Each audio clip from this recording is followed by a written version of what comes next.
ትራምፕና ኔታንያሁ ተሳካላቸው። የኢራን ውሳኔ እየተጠበቀ ነው። Iran's key nuclear enrichment facilities have been completely and totally obliterated. ታይታ ወዳዱ ዶናልድ ትራምፕ በኢራን ጉዳይ በእርግጥም የተሳካላቸው መስሏል።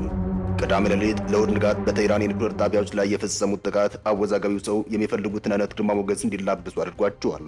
ያንን በሚገባ የተረዱት ፕሬዝዳንቱ ኢራን ከዚህ በኋላ በሚቀርብላት ስምምነት ከመገዛት ውጭ አማራጭ እንደሌላት ተናግረዋል። ተጨማሪ ጥቃቶች ከተፈጸሙ እጅግ ከፍተኛና በቀላሉ የሚፈጸሙ ናቸው። ሰላም አሊያም ደግሞ ለኢራን ባለፉት 8 ቀናት ከተመለከትነው የባሰ ከባድ ሐዘን ይኖራል ሲሉ ተደምጠዋል። አስታውሱ፣ በርካታ ኢላማዎች ይኖሩናል ሲሉም ኢራን ከያዘችው አካሄድ እንድትመለስ አሳስበዋል። ትራምፕ ይህን ያሉት አሜሪካ ጣልቃ ገብታ በኢራን 3 የኒውክሌር ጣቢያዎች ላይ ጥቃት መሰንዘሯን ተከትሎ ነው። ፕሬዝዳንቱ ጥቃቱን በማስመልከት በሰጡት መግለጫም 3ቱ የኢራን የኒውክሌር ጣቢያዎች ማለትም ፎርዶው፣ ናታንዝ እና ኢስፋሃን ኢላማ መሆናቸውን አስታውቀዋል። ትራምፕ በአስደናቂ ሁኔታ የተሳካ ባሉት ጥቃት የኢራን የኒውክሌር መርሃ ግብር ሙሉ ለሙሉ መውደሙን ይፋ አድርገዋል። የአሜሪካ የባህር ኃይል ተጨማሪ ቡድን ወደ ቀጠናው መንቀሳቀሱን ተከትሎም ኢራን ወደ ድርድር ጠረጴዛ እንድትመጣ ጫናው በርትቷል።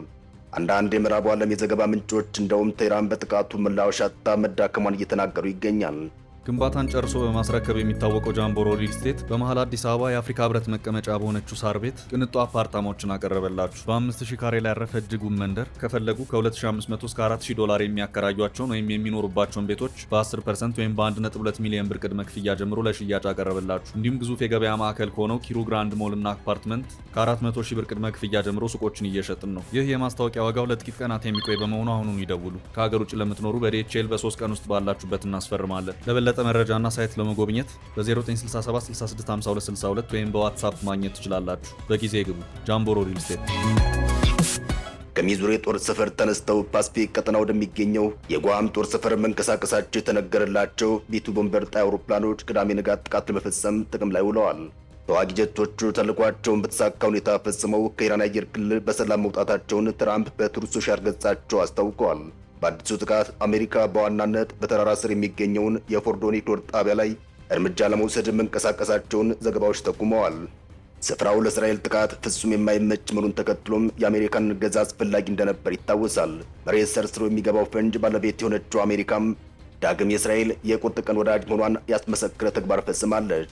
ይሁንና ግን በጥቃቱ ከፎርዶ በተጨማሪ በሶስቱም የኒውክሌር መሠረተ ልማቶች ላይ ጥቃት ስለመፈጸሙ አንድ ተንታኝ ሲያስረዱም እንደማስበው ትራምፕ 3ቱም ላይ ጥቃት በመፈጸም አንድ ጊዜ ሁሉንም እንዲመቱ አድርገዋል ሲሉም ተደምጠዋል። ተንታኙ ማብራሪያቸውን ሲቀጥሉም ይህ ነገር ቀላል ጥቃት አይደለም፣ ነገር ግን በኢራን ኒውክሌር ዙሪያ ፍጻሜውን የሚያውጅ ነው። ትራምፕ የጥቃቱ ፈጻሚ መስለው ለመቅረብ እየጣሩ ነው። ነገሮችን አዳንቀው እያቀረቡ ናቸው። ነገሩ ለታ እንደሰሩ እንዲቆጠርላቸው ፈልገዋል፣ ደግሞም ይገባቸዋል ሲሉ ተናግረዋል። አንድ ቀድሞ የአሜሪካ የመከላከያ ሚኒስቴር ባለስልጣን በበኩላቸው እርምጃው ትራምፕ በግጭቶች ላይ አደራዳሪ ከመሆን ያለፈ ፍላጎት እንዳላቸው ያረጋገጠ ነው ሲሉ ተደምጠዋል። ይህ ነገር አሜሪካ ደክማለች ብለው ለሚያስቡ ቻይናና ሩሲያ ኃይለኛ ምልክት ያዘለ ነው ሲሉም የኢራን መመታት ቀላል አድርጎ መመልከት እንደማይቻል ተናግረዋል። የቀዳሚውን ጥቃት ተከትሎም ከኢራን በኩል አጸፋ ምን ሊሆን ይችላል የሚለው እያነጋገረ ሲሆን ከኢራንም የአጸፋ ምላሽ ይሰጣሉ ስትል ተደምጣለች። በዛ ሂደት ውስጥ የኢራን አጋር የሆኑት ኃይሎች ሊሰለፉ እንደሚችሉ ግምት አለ። የመን ሁቲ በቀይ ባህር የሚፈጽመውን ጥቃት ሊያጠናክር እንደሚችል ተነግሯል። በሌላ በኩል የተዳከመ ቁመና ላይ ቢገኝም የሊባኖሱ ሂዝቦላ አጣብቂኝ ውስጥ ያለችውን ኢራንን ለማገዝ ይንቀሳቀሳል የሚል ግምት አለ። የታጣቂ ቡድኑ ከሰሞኑ በፈጸመው የአየር ጥቃት አንድ ከፍተኛ አዛዡን ማጣቱ የሚታወስ ነው። የሞሐመድ አህመድ ከርሲስ ግድያ እስራኤል ያለፉትን ቀናት ከኢራን ጋር ውጊያ ላይ ብትሆንም የቴህራን አጋሮችን ኢላማ ያደረገ ጥቃት መቀጠሏን ያረጋገጠም ነበር። የይሁዳዊቱ ሀገር እርምጃ ባሳለፍነው ዓመት የተፈረመውን የተኩስ አቁም ስምምነት ጭምር የጣሰ ሆኗል። እስራኤል በከርሲ ላይ ግድያ መፈጸሟን ያስታወቀችው በሶሪያ አሜሪካ ልዩ መልእክተኛውንና የቱርክ አምባሳደርነትን ደርበው የሚሰሩትን ቶም ባራክን ለሂዝቦላ ከባድ ማስጠንቀቂያ ከሰጡ በኋላ ነው። አምባሳደሩ በማስጠንቀቂያቸው በኢራንና በእስራኤል ግጭት መሳተፍ ለሊባኖሱ ታጣቂ ቡድን መጥፎ ውሳኔ ሊሆን እንደሚችል በመግለጽ ከድርጊቱ እንዲቆጠብ አሳስበዋል። ይህ በእንዲህ እንዳለ የኢራን ዋና አጋር የሆነው ሂዝቦላ ፍልሚያውን ከቀጠለ ከዳር ሆኖ ይመለከታል የሚለው ነገር አጠያቂ ሆኗል። በእርግጥ ቡድኑ የመሪውን የሐሰን ነስራላህን ግድያ ጨምሮ በአመራር መዋቅሩ ላይ የደረሰበት የማይጠገን ጉዳት ከፍተኛ መዳከም ውስጥ እንደከተተው ይታወቃል። ሆኖም ከቴህራን ዘንድ ጥሪ ከመጣለት አሊያም ከምዕራባውያን በኩል ጦርነቱ የመቀላቀል አዝማሚያ ካለም ታጣቂ ቡድኑ አቅሙን ለማሳየት ዝግጁ ነው እየተባለ ይገኛል። ታጣቂ ቡድኑ በተዳከመ ቁመና ላይም ቢሆን የእስራኤል ወታደሮችን እንቅስቃሴ ትኩረት መስረቅ በሚያስችል መልኩ ተጽዕኖ አሳዳሪ ግብግብ ሊያደርግ ይችላል እየተባለ ይገኛል። በተለይም ሂዝቦላህ በእስራኤል ድንበር በቅርብ ርቀት ከመገኘቱ አንጻር ከኢራን በላይ አደገኛ ተገዳዳሪ ሊሆን እንደሚችል በርካቶች ይናገራሉ።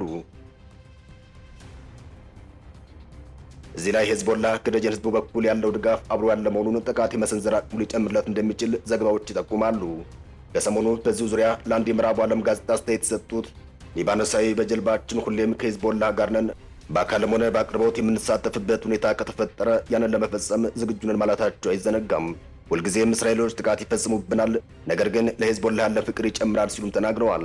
ይህ አይነቱ የምሬትና ለሂዝቦላህ ከፍተኛ ድጋፍ የማሳየት መንፈስ የሂዝቦላህ ተዋጊዎች ወቅታዊን አጋጣሚ ተጠቅመው በእስራኤል ላይ ጥቃት እንዲፈጽሙ ሊያደርጋቸው ይችላል።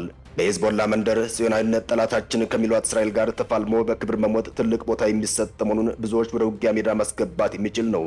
በግጭቱ መሳተፍ አስፈላጊ በሚሆን ሰዓት በእርግጠኝነት እንቀላቀላለን ሲልም ፋውዚያ መሪ የተሰኘ ነጋዴ በጉዳዩ ዙሪያ ለተጠናቀረው ዘገባ ምስክርነቱን አጋርቷል። አዎ ሂዝቦላህ የመዋጋት አቅም አለው፣ እርግጠኞች ነን ያለችው ደግሞ ፋቴን ከይር የተሰኘች መምህር ናት። ፋቴን ወቅታዊን የኢራንና የእስራኤልን ጦርነት በማስመልከት ስትናገር ብዙ ሰው የላዩን ነው የሚናገረው፣ በእኔ በኩል አሁን ላይ ሂዝቦላህ በውጊያ እንዲሳተፍ ፍላጎት አይደለም፣ ነገር ግን ብዙዎች በውስጣቸው ሂዝቦላህ ፍልሚያው እንዲቀላቀል ፍላጎት አላቸው ስትል ተደምጣለች።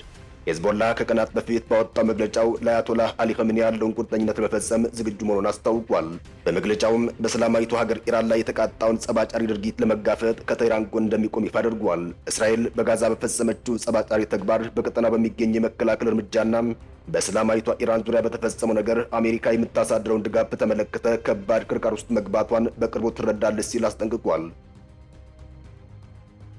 የሂዝቦላህ ተገዳዳሪ የሆኑት የሊባኖስ መንግስት ሚኒስትሮች ግን ከታጣቂ ቡድኑ በኩል የሚሰጠውን ማስጠንቀቂያ በመንቀፍ መሬት እንዲይዝ እያስጠነቀቁ ይገኛል። ሀገሪቱ በተራዛሚ ግጭት ምክንያት ምጣኔ ሀብቷ መደቆሱን በማስታወስ ለመልሶ ግንባታ ጊዜ እንደምትፈልግ እየተናገሩም ይገኛል። ፕሬዚዳንት ጆሴፍ አውንና ጠቅላይ ሚኒስትር ነዋፍ ሳላም ከወቅታዊ የእስራኤልና ኢራን ግጭት ርቆ መቀመጥ አስፈላጊ እንደሆነ ተናግረዋል። አንዳንድ ምዕራባውያን ተንታኞችም የፖለቲካ ሀሳቤ ብቻውን ሂዝቦላህ ወደ እሳቱ ተንደርድሮ እንዲገባ ለማድረግ በቂ ምክንያት እንዳልሆነ እየተናገሩ ናቸው። ይህ በእንዲህ እንዳለ ጠቅላይ ሚኒስትር ቤንያሚን ኔታንያሁ በመጀመሪያ ቀናት የጥቃት ሂደቱ ያልተጠበቁት አይነት ስኬት እያገኙ መስሏል። ኢራን በአንጻሩ ጉምቱ የሚባሉ ጀነራሎቿንና ካሏት ከፍተኛ የኒውክሌር ተመራማሪዎች ግማሾቹን አጥታለች። ነገር ግን እስከ መጨረሻ ለመጓዝ እየታገለች ትገኛለች። በእስራኤል በኩል የኢራን ብሔራዊ ቴሌቪዥን ጭምር ኢላማ ማድረግ ፍርሃት ለመፍጠር እየተደረገ ያለ ሙከራም የሰመረ መስሏል። በእስራኤል የበላይነትና ከቅዳሜ ጥቃት አንጻር የኢራን ወቅታዊ ሁኔታ አሳሳቢ መሆኑን የሚያረጋግጡም በርካታ አሳማኝ ነገሮች እንዳሉም ተንታኞች እየተናገሩ ናቸው። አንዳንድ የእስራኤል ባለስልጣናትም በኢራን የወቅቱ አስተዳደር ላይ ህዝባዊ አመጽ መነሳቱ አይቀሬ ነው እስከ ማለት ደርሰዋል። በሌላ በኩል ድምዳሜ ላይ ለመድረስ ገና ቢሆንም ወቅታዊ የእስራኤልና ኢራን ጦርነት ከጋዛው ፍልሚያ በተለየ በአጭር ጊዜ ሊቋጭ እንደሚችል እየተነገረ ይገኛል። ኢራን እስከዚህ ሰዓት ድረስ እጅ ሳትሰጥ የባለስቲክና የሃይፐርሶኒክ ሚሳይሎችን በእስራኤል ከተሞች ላይ እያስወነጨፈች መቀጠል ምርጫ ያደረገች መስሏል። በእስራኤል በኩል የኢራን ሚሳይል አቅም በማዳከም ላይ የተመሰረተ ስልትን ተግባራዊ እየተደረገ መሆኑን ዘገባዎች ይጠቁማሉ። በአንድ የቀድሞ የእስራኤል ወታደራዊ ባለስልጣን መረጃ መሰረት ቴል አቪቭ በብዙ አጋር ሀገራት እገዛ ከኢራን በኩል እየተወነጨፉ የሚገኙ ሚሳይሎችን 80 በመቶ ያክሉን ማክሸፍ ችላለች። ሆኖም ብዙ ቁጥር ያላቸው ሚሳይሎች የእስራኤል አየር ክልልን እያለፉ ከባድ ጉዳት ያደረሱበት ሁኔታ ታይቷል። በመጨረሻ ግን የእስራኤል ሁነኛ አጋር የአሜሪካ እገዛ ተጨምሮበት በሂደቱ የበላይነት ይዛ የምትገኝ ሁኔታ ላይ መሆኗን በእርግጠኝነት መንፈስ መናገር ይቻላል ሲሉም ተደምጠዋል። የአሜሪካን ወደ ግጭቱ ተንደርድሮ መግባት ኢራንን ለማንበርከክ እጅግ ወሳኝ መሆኑን ሲናገሩ የነበሩት የእስራኤል ባለስልጣናት ተሳካላቸው መስሏል። በእስራኤል መከላከያ ሰራዊት ግምታዊ መረጃ መሰረት ኢራን ያላት የሚሳኤል ቁጥር ከ2000 እስከ 3000 ያክል ነው። እስካሁን ባለው ሂደት 500 ያክሉ በእስራኤል ተወንጭፈዋል ተብሎ ይገመታል። እዚህ ላይ በቴል አቪቭ ጥቃት የወደሙት ሲጨመሩበት ጥቅም ላይ የዋሉት የቴህራን ሚሳይሎች ቁጥር ከፍ እንደሚያደርገው ግልጽ ነው።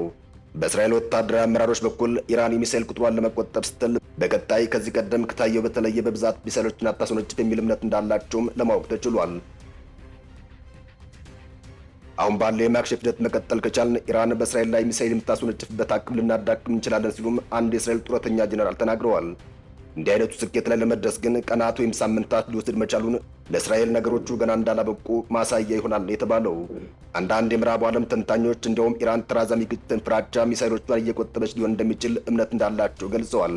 በተለይ በኢራን በኩል ገና ያልተመዘዘና 2 ቶን አረርን የሚያስወነጭፈው ኮራምሻር የሚሰኘው ሚሳኤል ለኢራን ትልቁ አደጋ እንደሆነም ተንታኞች እየተናገሩ ናቸው።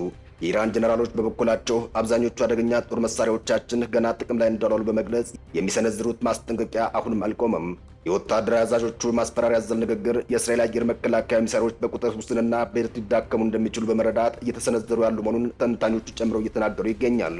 በእስራኤሎቹ ዘንድ እንዲህ አይነቱ ንግግር መሰረተ ቢስና ባዶ ጉራ ተደርጎ እየታየም ከፍተኛ ነቀፌታ የሚሰነዘርበት ነው።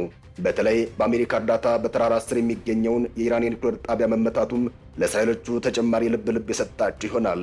ሰላም ለመላው ዓለም ይሁን። አበቃን። ሰናይ ጊዜን ተመኘን።